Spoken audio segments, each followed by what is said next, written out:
Hello, my name is Matt Gibson. I teach 8th grade math here at Newtown Middle School, and my goal for tonight is to help you understand the different math options we have here at Newtown. So let me just go through. You can see in 7th grade we have 3 options. In 8th grade we have 3 options. By the time you get to high school, you have many more options. So let me just go through each typical track. So the first is Academic Math 7. This is not yet pre-algebra. This is for the students who are not quite ready to take pre-algebra. They still need to master some of the main skills that they've been working through in elementary school, and this will give them a great chance to reinforce and strengthen those skills.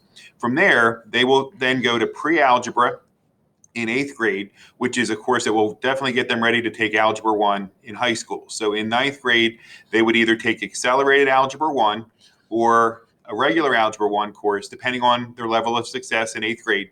Or if they've struggled, they would take Concepts in Math in 9th grade. That's a course that's going to get them ready to take Algebra 1 in 10th grade. The next offering we have is called Honors Math 7, which is pre-algebra. So these students are ready to take pre-algebra. This is a great course that will really prepare them well for Algebra 1. In 8th grade, assuming they have success in 7th grade, they will take Honors Algebra 1. And then in high school, they will either take Accelerated Algebra 2 or Honors Algebra 2, again, depending on their level of success. The third option is a lot different, and this is Algebra 1 in 7th grade. The reason this is different is because you have to be selected, you have to be recommended by the math specialist and the elementary school teacher. So you have to be recommended by the school in order to take this, because these students are really way ahead. They're a year ahead of these students and really 2 years ahead of these students. So these students, we have to have confidence that they've really mastered all the skills that they need really in pre-algebra so that they're ready to take Algebra 1 in 7th grade. Assuming they have success there, they would take Honors Algebra 2 in 8th grade and then Honors Geometry in 9th grade.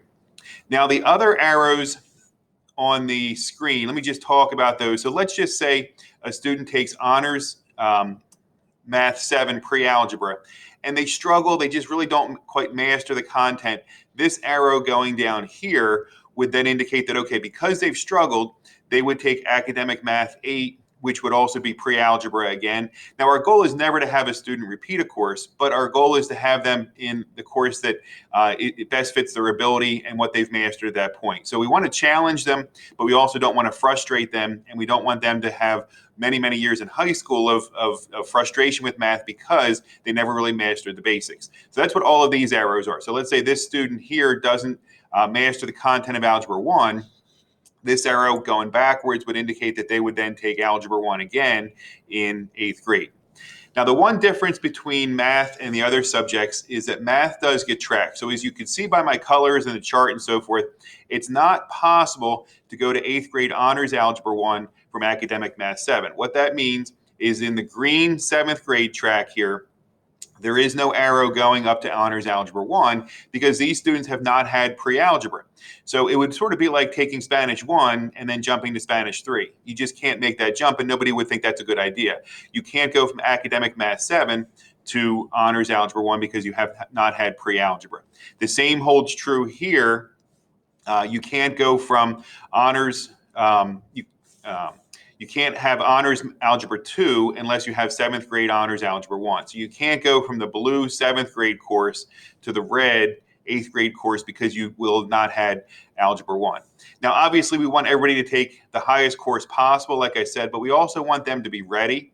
So before I move on here, the rest of the grades 10 through 12 are in the program planning book. So as I said, we want the students to be able to take the highest course that they can be successful in. So the last thing I have are some characteristics of students that we see being successful in the honors math courses.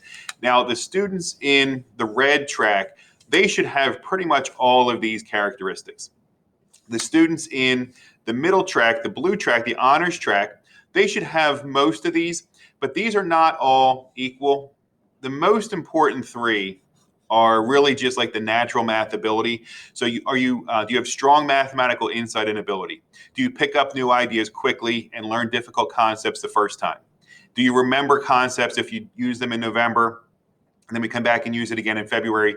Do you remember those concepts? The ones down here, we can still work with you. So just because somebody's really organized doesn't mean they're a good candidate for an honors math track unless they have a lot of these concepts up here. We can help them. Obviously, the more of these they have, the better. But we can help them learn how to be more organized and develop good work habits and those kinds of things. So hopefully this overview has helped you understand the different options we have in the math department at Newtown Middle School. Have a great night.